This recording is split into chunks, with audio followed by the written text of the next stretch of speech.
Hi guys, I hope you're doing well. So let me show you how I preserve my French beans for a longer time. And this is how you start the French beans, fresh straight from the market. And I'm just going to wash and cut this into very small pieces. You can cut this to your desired shapes and sizes.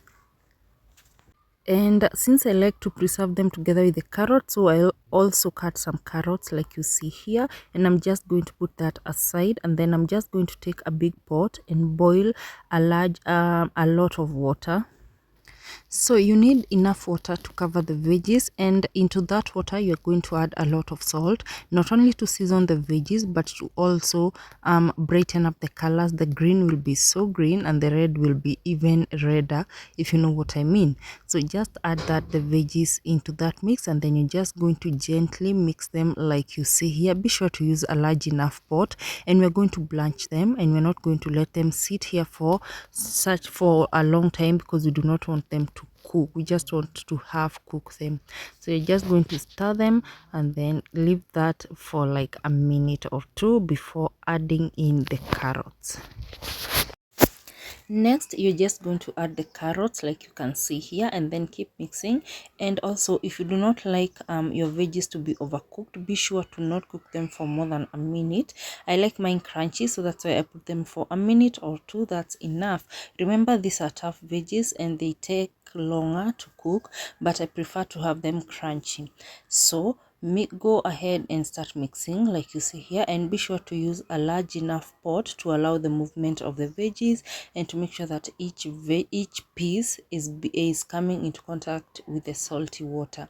So like you see here, I was just checking if the texture is good enough for me. And at this point I was satisfied with the texture of my veggies, so I just went ahead and took a large pot and filled that with cold water, and we're just going to take the veggies and put them in the cold water like you see here. If you've got ice cubes, please be sure to put them in the water so that the water can be ice cold. So I like to do this whenever I have ice cubes, but on this day I did not have them at hand, so I just used the tap water.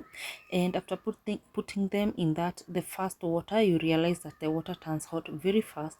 You can change the water, put more cold water, then change the veggies, just to ensure that the veggies get cold like you see here. So keep checking the veggies and change the water as many times as you wish. Just make sure that the veggies are cold before storing them. And I just like to put mine into a strainer like you see here, just to get rid of any excess water. Leave them on here for like 2 minutes to drain the excess water, and then after that mine was still not cold enough to my liking, so I just took more cold water with a cup and poured over the veggies, and it was enough. And I left them here for like 10 minutes after they had cooled enough, drained all the water, and then I just went ahead to pack them. Guys, doing this always helps you to have veggies at hand whenever you wish. And I like to keep mine for 3 to 4 weeks, that is like close to a month, and they serve me really well. I just put mine in a Ziploc bag and I put them in the freezer. Thank you so much for watching.